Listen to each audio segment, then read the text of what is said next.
What's going on, people? So if you happen to see the review that I did before this one, or at least that I recorded before this one, we'll see how everything gets uploaded, if there's any weird surprises between now and the middle of next week.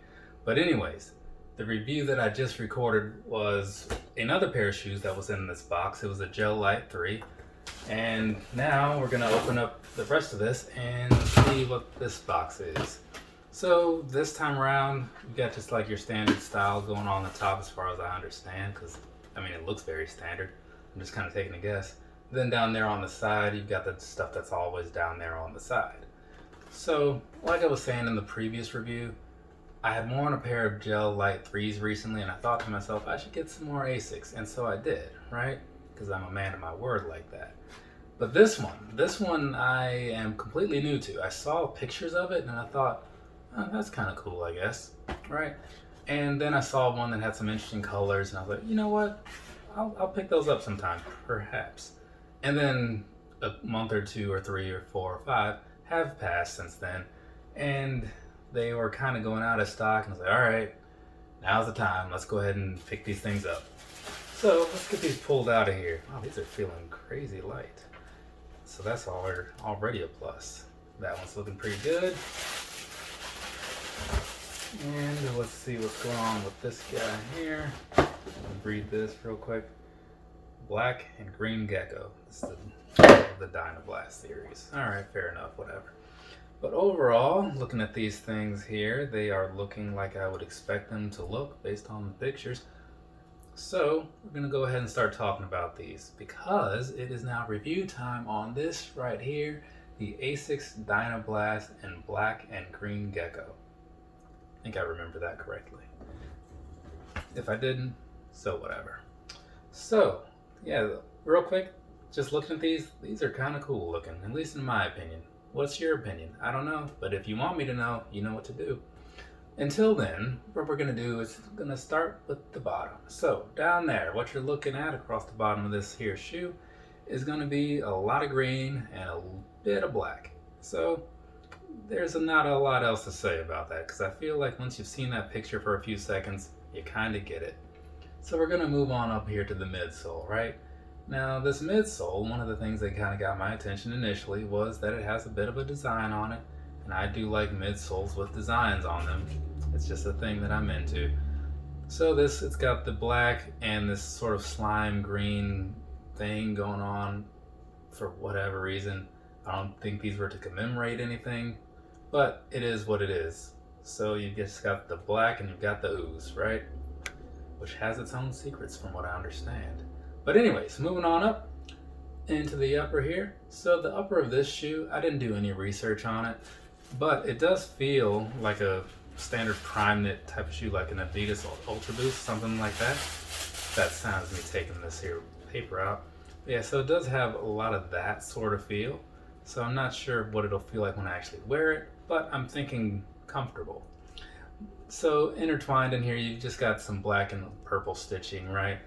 Until you get to the back, in which case you have on the outside and on the medial side, you do have that lime green, gecko green, whatever they want to call it, Asics logo. It's kind of an overlay on there. It's not stitching or anything like that, just printed on, in case you were curious. And then moving just a little bit further back, you do have some designs on here around where the heel is. You can kind of catch it if you look at it from the right angle. It's on both sides. And then that's a lot stiffer, of course, because that's where your heel would be, which is a good thing, because technically, I believe these do fall into the running shoe category, which is why they're built in this way. So there's that for you. But real quick, before we round off onto the inside, looking at this from the front here, you do have some pretty standard laces going on. They look and feel very much like Ultra Boost laces. This is a very comparable shoe to that particular model. And then on the top of the tongue there, you do have the Asics with the green and the black. So overall, pretty plain. You know, nothing is a problem with that. Just pointing it out that there's no real frills involved. But let's go ahead and see what's going on the inside. And then on the inside, looking at that, not a whole lot. You got the green Asics word, right, and the green logo. And behind that, you've got the city of wherever. So that's it.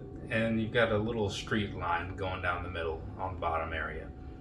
So there's that for you. And one thing I missed because I couldn't see it from my angle, on the outside you do have that FF Blast. What that stands for, I don't know. I honestly have no idea.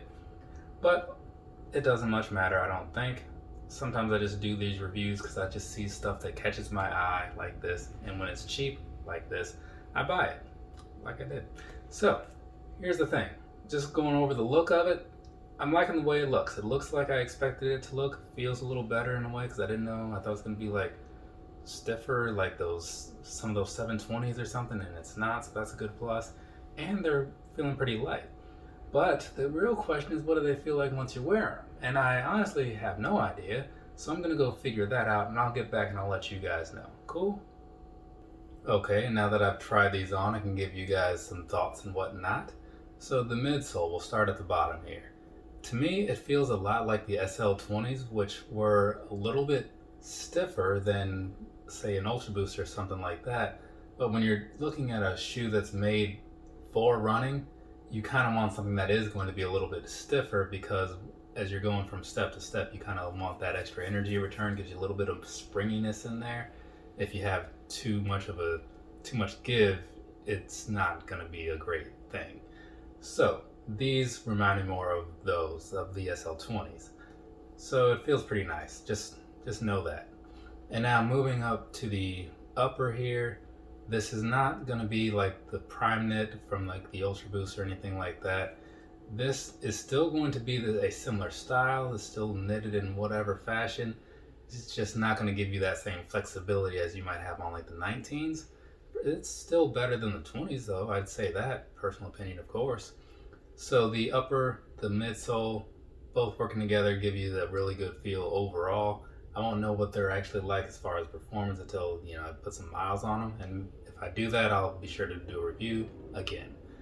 Now, as far as knowing what size to buy though, that you're going to want to go true to size. I went with a 9.5 because that's pretty much what I buy in everything.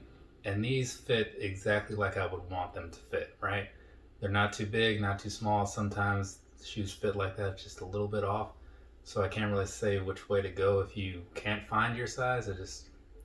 I'll either up or down and hope for the best. You got a 50% chance of making it through. So there's that for me.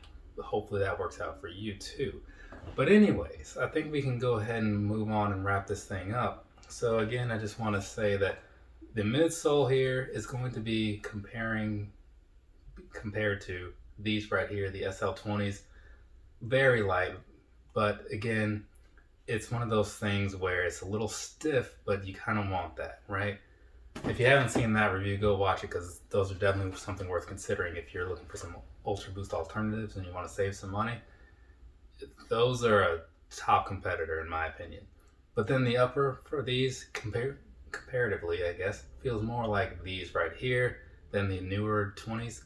So if you're wondering about the mobility and the flexibility in your like toes and stuff, it's pretty good. It's pretty good. It's not Prime Knit, but hey, there's a price difference for a reason sometimes, right? So there you go. That's going to be it for me. Going to get this thing wrapped up. I got another review that I'm supposed to do. Completely forgot about it till like right now. So I'm going to go do that. And then I don't know what else. Probably eat, because I haven't done that in a little while. But from me to you, have a nice rest of your day or rest of your night, whatever it is, wherever you are. And I'll be back eventually. Later, people.